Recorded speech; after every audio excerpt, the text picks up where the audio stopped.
Good morning ninth class. आज हम प्रश्नावली 2.2 से प्रश्न नंबर 2 हल करने जा रहे हैं। प्रश्न है, निम्नलिखित बहुपद में प्रत्येक बहुपद के लिए P0, P1 और P2 ज्ञात कीजिए। इसका अर्थ ये हुआ कि जो दिया गया बहुपद है उसका मान हमें 0, 1 और 2 पर ज्ञात करना है। तो हमारा जो पहला बहुपद है वो है पी वाई बराबर है Y square minus Y plus 1।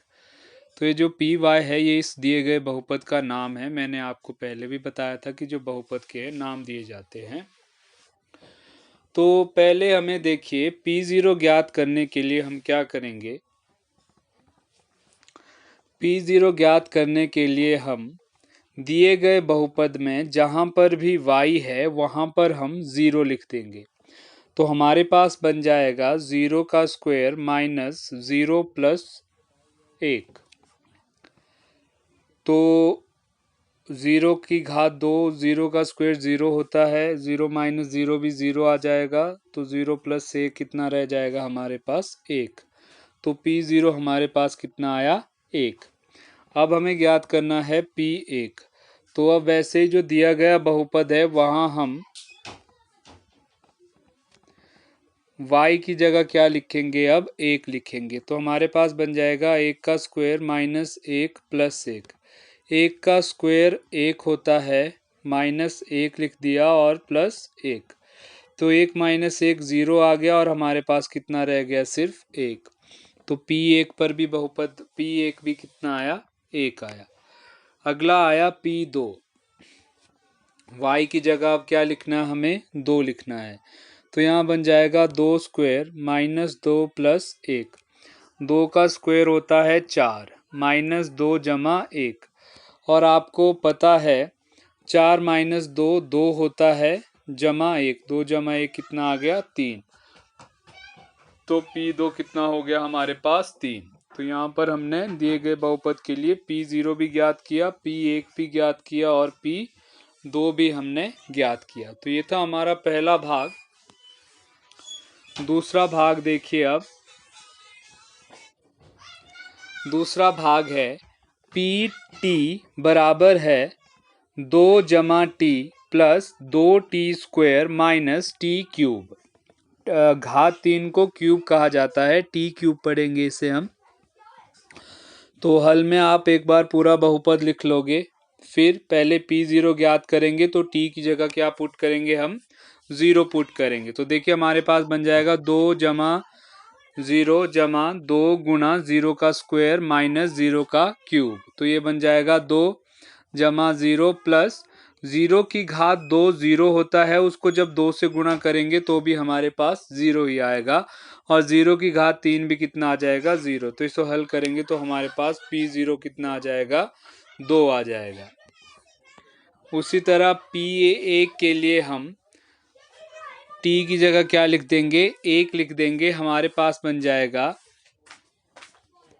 2 जमा 1 जमा 2 गुणा 1 का स्क्वायर माइनस 1 का क्यूब। तो ये बन गया 2 जमा 1 जमा 2 गुणा 1 माइनस 1। तो 2 जमा 1 3 आ गए, 2 गुणा 1 2 हो गया माइनस 1, और 2 माइनस 1 1 आ गया, 3 जमा 1 हो गया 4।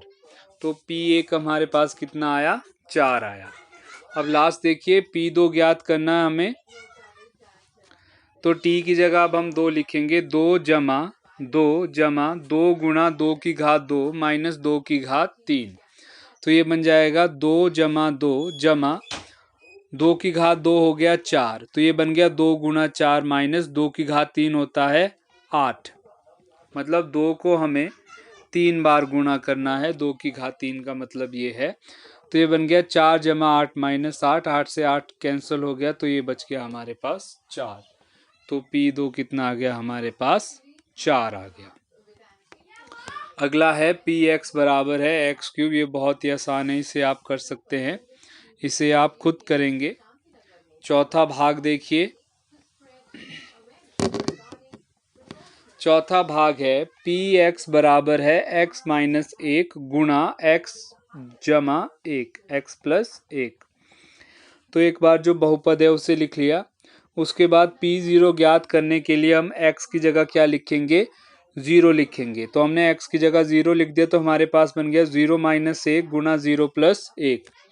0 माइनस 1 हमारे पास माइनस 1 आ गया, और 0 प्लस 1 हमारे पास 1 आ गया। माइनस 1 गुना 1 होता है माइनस 1, तो P0 हमारे पास आ गया माइनस 1। अब देखिए P1, अब x की जगह कितना लिखेंगे, 1, तो यहाँ बन जाएगा 1 माइनस 1 1 प्लस 1।